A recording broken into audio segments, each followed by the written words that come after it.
আমরা নিজেদের সম্পর্কের সাথে বাঁচি, উৎসব পালন করি, খেলা করি, আহার করি, আনন্দ করি। কিন্তু যখন কোনো প্রিয়জন আমাদের থেকে দূরে সরে যায়, এই সংসার ছেড়ে চলে যায়, তখন আমরা দুর্বল হয়ে পড়ি, সর্বদা দুঃখে থাকি। এটা কি হওয়া উচিত? এই প্রকৃতিকে দেখুন, বৃক্ষ পাতার ঝরে যাওয়ার শোক পালন করে না, সে নতুন পাতা জন্মাবার আহ্বান করে। গতকাল আপনি কারো স্থানে এসেছিলেন, আর আগামীকাল আপনার স্থানেও অবশ্যই কেউ আসবে। কারণ এটাই পরিবর্তন, এটাই প্রকৃতির নিয়ম। এতে শোক কিসের? যা গেছে সেটার শোক পালন না করে যা পাবেন অথবা যা আপনার কাছে আছে সেটা উপভোগ করুন। রাধা রাধা। আমাদের কাছে প্রতিনিয়ত বহু মানুষ আসেন। কাউকে আমরা সময় দিই, আবার কাউকে আমরা তিরস্কার করি। কিন্তু তিরস্কার কখনোই করা উচিত নয়। যে কোনো ব্যক্তির আপনার কাছে আসার তিনটি প্রধান কারণ হতে পারে: ভাব, অভাব আর প্রভাব। যদি আপনার কাছে কেউ প্রেম ভাব নিয়ে আসে, তবে তাকে প্রেম দিন, সম্মান দিন। যদি কেউ আপনার কাছে অভাবে আসে, তবে তার প্রয়োজন বুঝুন, আর যথাসম্ভব আপনি তার সাহায্য করুন। আর যদি কেউ আপনার কাছে প্রভাবের জন্য আসে, তাহলেও তাকে উচিত সম্মান দিন। এটা অত্যন্ত ভাগ্যের ব্যাপার যে কেউ আপনার প্রভাবে আছে। কিন্তু তিরস্কার কখনো করবেন না। তিরস্কার জন্ম দেয় কুণ্ঠাকে, আর কুণ্ঠা যে কাউকে আপনার শত্রু বানিয়ে দিতে পারে। এই জন্য বন্ধুত্ব করুন, আনন্দে থাকুন, আর আমার সাথে বলুন রাধা রাধা। লোকজন আমাকে সবসময় এই প্রশ্ন করতে থাকে যে বন্ধুত্বের প্রকৃত অর্থ কি, এই প্রেমের প্রকৃত অর্থ কি। আর আমি শুধু হেসে যাই, কারণ এটা সেরকমই প্রশ্ন যেন কেউ জিজ্ঞেস করছে যে অনর্থের অর্থ কি। অনর্থ যখন হয়েই গেছে, তখন তার অর্থ জেনে কি হবে। ঠিক সেইভাবেই সেই বন্ধুত্বের অর্থ কি, যাতে আপনার কোনো মতলব আছে। আর সেই প্রেমের অর্থ কি, যাতে আপনার কোনো স্বার্থ আছে। এই দুই ভাব এমনই যাতে আপনার কিছু চাওয়া উচিত নয়, শুধুই দেওয়া উচিত। আপনার সময়, আপনার ভাবনা, আপনার সুখ কিছু চাওয়ার জন্য করলে সেই বন্ধুত্ব কিসের? কিছু পাওয়ার জন্য করলে তা প্রেম কিসের? এমনিতেও দেখতে গেলে যারা প্রেম করে তাদের কিছু পাওয়ার প্রয়োজন পড়ে না। আর যাদের কাছে আছে 2.5 অক্ষরের শব্দ প্রেম, তাদের কাছে সংসারের সব থেকে বড় ভান্ডার আছে। তাহলে আপনারা এই ভান্ডার বৃদ্ধি করুন, আর আমার সাথে বলুন রাধা রাধা। আমরা মানুষেরা একসাথে থাকি, আনন্দ কষ্ট মিলেমিশে ভাগ করে নিই, প্রয়োজনে একে অপরের সাহায্য করি, সহায়তা নিও। কিন্তু সবসময় সাহায্য নেওয়া কি উচিত? এবার আপনাদের মধ্যে কেউ বলবেন একদমই উচিত। এতে ক্ষতি কি আছে? মানুষই তো মানুষের কাজে আসবে। একদম ঠিক বলেছেন আপনি। কিন্তু সব সময় সাহায্য নেওয়া একেবারেই উচিত নয়। কারণ যদি কথায় কথায় সাহায্য নেওয়া অভ্যেসে দাঁড়িয়ে যায়, তাহলে আপনি নিজে দুর্বল হয়ে পড়বেন। নিজেই সমস্যার সমাধান না করে আপনি কথায় কথায় অন্যদের থেকে সাহায্য নেবেন। আর দ্বিতীয়ত, সহায়তার সাথেই জড়িয়ে থাকে উপকারের আভার। তাই যার থেকে সাহায্য নিয়েছেন তার কাছে আপনাকে নত হয়ে থাকতে হবে। এই জন্য বিপদের দিনেও ভেবে চিন্তে সাহায্য নিন, কারণ বিপদ তো কিছুদিন পর কেটে যাবে। কিন্তু সেই উপকারের ঋণের ভার জীবনভর আপনার সাথে থাকবে। রাধা রাধা। আমি আপনাদের বলেছিলাম যে সংসারের সব থেকে বড় অস্ত্র আর সব থেকে বড় সম্বল হলো বন্ধুত্ব। কিন্তু এই বন্ধুত্ব কেমন হওয়া উচিত? বন্ধুত্ব হওয়া উচিত দুধে মেশানো জলের মতো। কিভাবে? দুধে যখন জল মেশানো হয় তখন সেই জল নিজেই দুধে পরিণত হয়। এবার ভাবুন, দুধের সাথে বন্ধুত্ব করে জলের গুরুত্ব কেমন বেড়ে গেল। তবে এখানেই কিন্তু এই গল্পের শেষ নয়। যখন দুধকে গরম করা হয় তখন জল নিজের বন্ধুত্ব পালন করে।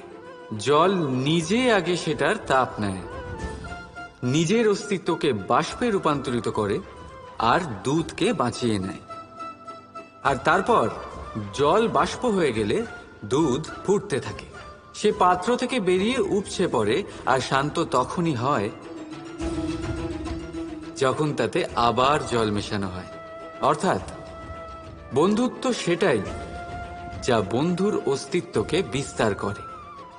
বন্ধুত্ব সেটাই যা বন্ধুর জন্য নিজের অস্তিত্ব জ্বালিয়ে দেয়। বন্ধুত্ব সেটাই যাতে সুখ আর দুঃখ দুটোই বন্ধুত্বের সাথে যুক্ত। তাহলে এমন বন্ধুত্ব করো যার সামনে কুবেরের ধনও কম পড়ে যায়। রাধা রাধা। ভুল আর মানুষ, এই দুইয়ের সম্পর্ক অবিচ্ছেদ্য। যেমন ডানা আর পক্ষী, যেমন ধারা আর নদী। যদি ভুল মানুষের স্বভাবের এক গুরুত্বপূর্ণ অংশ হয়, তাহলে ভাবুন, এতে লজ্জা কিসের? এতে লজ্জিত হওয়ার কিছু নেই। সেইভাবে দেখতে গেলে ভুল আমাদের নিজেকে আরো উন্নত করার সুযোগ দেয়, নিজেকে আরো ভালো প্রদর্শন করার প্রেরণা দেয়। এখন আপনাদের মধ্যে কেউ এর সাথে সহমত নাও হতে পারেন, কেননা অনেকের দৃষ্টিতে ভুল দোষের জন্ম দেয়। দোষ অপরাধের, আর অপরাধের কোনো ক্ষমা নেই, শাস্তি পাওয়া উচিত। কিন্তু আপনি কি কখনো ভেবেছেন এরকম কেন হয়? এর কি কারণ? এর কারণ হলো ভুল স্বীকার করাকে এড়িয়ে যাওয়া। যদি আপনি কোনো ভুল করে স্বীকার না করেন, তবে সেই ভুল দোষে পরিণত হয়, আর দোষ অপরাধে। তবে মনে রাখবেন, নিজের ভুল স্বীকার করা সেই ভুল সংশোধন করার পথে প্রথম পদক্ষেপ হয়ে দাঁড়ায়। আর সর্বদা মনে রাখবেন, অপরাধ হলো সেটাই সময় মতো নিজের ভুল স্বীকার না করা। রাধা রাধা। মানুষ অন্য কোনো বস্তু বা ভাবের সাথে পরিচিত হোক না হোক, ভয় আর ভবিষ্যৎ, এই দুই মানুষের মনে সর্বদা থাকে। যাদের অস্তিত্ব তার নিজের অস্তিত্বের ওপর প্রভাব ফেলে। আশ্চর্য, তাই না? ভয় সেটা যা আপনি জানেন না, যা অজানা। আর সেই কারণে আপনার ভয় হয় যে কে জানে কি হবে। ভবিষ্যৎ তাই যা এখনো ঘটেইনি। তাহলে যা ঘটেনি সেটা নিয়ে চিন্তা কেন? আপনার হাতে আছে বর্তমান। বর্তমানের কর্ম সত্য মন নিয়ে করুন, আর ভাবুন যে নিজের কর্ম আরো ভালোভাবে কি করে করা যেতে পারে। আর নিজের উপরে ভরসা রাখুন। যদি বর্তমানের কর্ম আপনি মন থেকে করেন, তাহলে ভয় নিজেই দূর হয়ে যাবে, আর ভবিষ্যতের ফল অবশ্যই মিষ্টি হবে। তাই ভয় আর ভবিষ্যৎকে নিয়ে চিন্তিত হবেন না, এই বর্তমানেই বাঁচুন। রাধা রাধা। কি অসাধারণ পুস্তক, তাই না? সুন্দর আবরণ, সজ্জিত পৃষ্ঠা,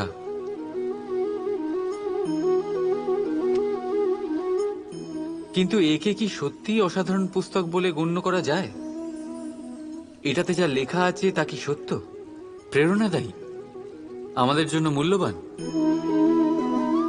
কি করে নিশ্চিত হওয়া যায় এই বিষয়ে? এবার আপনারা বলবেন, এ তো সহজ ব্যাপার। আবরণ দেখে পুস্তকের গুণ বিচার করা যায় না। তার জন্য আপনাকে সেটা পড়তে হবে, সেটা বুঝতে হবে, সময় দিতে হবে, তাই না? একদম ঠিক ভাবছেন আপনারা। আশ্চর্য বিষয় হলো এটাই, একটা পুস্তকের ব্যাপারে আপনারা এই সব কিছু জানেন, কিন্তু কোনো ব্যক্তির ব্যাপারে আপনারা এইসব কথা নিয়ে একদম ভাবেন না। ব্যক্তির মূল্যায়ন তার বস্ত্র দিয়ে, তার শারীরিক রূপ দিয়ে বা তার সৌন্দর্য দিয়ে করা যায় না। তার জন্য আপনাকে সেই ব্যক্তির মন পড়তে হবে, বুঝতে হবে, তাকে সময় দিতে হবে। কিন্তু আমরা কি করি? গঠন, রং আর সৌন্দর্য দেখে আকৃষ্ট হয়ে যাই, সেটাকে প্রেম ভেবে বসি। আর প্রত্যেক দিন কাউকে না কাউকে এটা বলতে শোনা যায় যে তার প্রেম কাহিনী সফল হলো না, সে প্রতারিত হয়েছে। কিন্তু এতে দোষ আর কারণ নয়, স্বয়ং আপনার। আপনি সেই ব্যক্তিকে সময় দেননি, আপনি সেই ব্যক্তির বিচারধারা পরখ করেন। প্রেম কিছু মুহূর্তে তৈরি হওয়া রন্ধন নয়, এর স্বাদ আস্বাদন করার জন্য আপনাকে জীবনভর সময় দিতে হবে।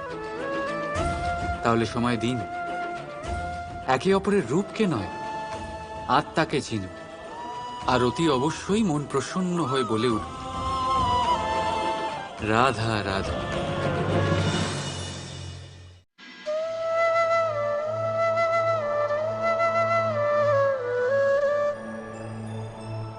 মানুষের ভাবনা সংসারে সবচেয়ে গভীর, বা বলতে পারেন সবচেয়ে কঠিন ভাব।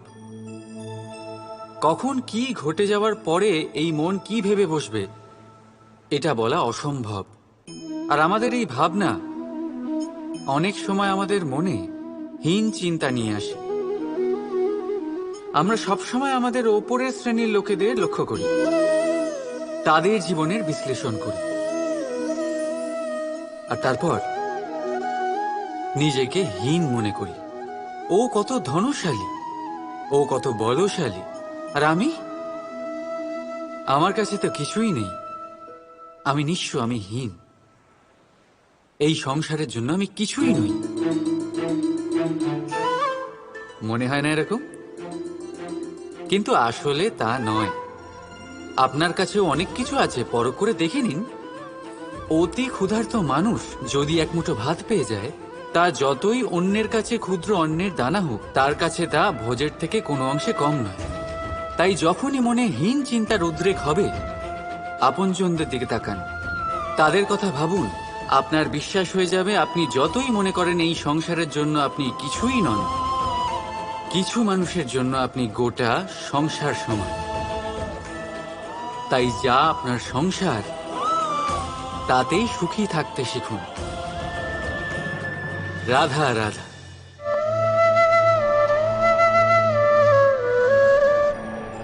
আশ্চর্য হচ্ছেন না আপনারা যে আমি কি করছি, কি লিখছি? দেখতে চান? এবার আপনারা ভাবছেন আমি মাটিতে মাটি কেন লিখছি। এর পেছনে একটা বড় কারণ আছে, কিন্তু সেটা বিশ্লেষণ করার আগে আমাকে একটু জলের ওপর জল লিখতে দিন।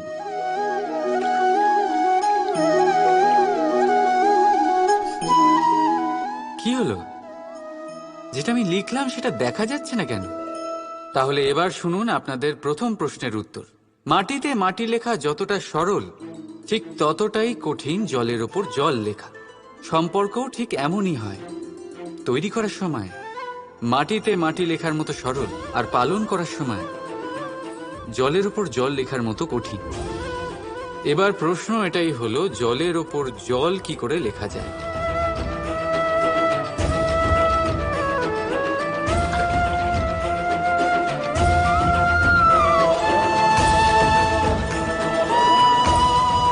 যেভাবে এই পাথরগুলো জলের মধ্যে ডুবে জলের গভীরে চলে গেল, ঠিক এইভাবে আমাদের সম্পর্ক পালন করতে হবে। এই পাথরের মতো নিষ্ঠা সহকারে গভীরে যেতে হবে। সম্পর্ক কখনোই ভাঙবে না। রাধা রাধা। গ্রন্থে লেখা আছে যে মানুষ যদি মৌন থাকতে শিখে যায়, তাহলে তার অধিকাংশ সমস্যারই সমাধান হয়ে যাবে। আর সত্যি তাই, মৌনতায় অনেক শক্তি আছে, অনেক ক্ষমতা আছে, কিন্তু সেই ক্ষমতা থেকে কি লাভ যদি তা সময় মতো কাজে না লাগে? সবসময় মৌন থাকাটা কি উচিত? না। ইতিহাস সাক্ষী, সংসারে বেশিরভাগ সমস্যা এই জন্যই হয়েছে কারণ সময় মতো মানুষ তার বিরোধিতা করতে পারেনি, মৌন ছিল।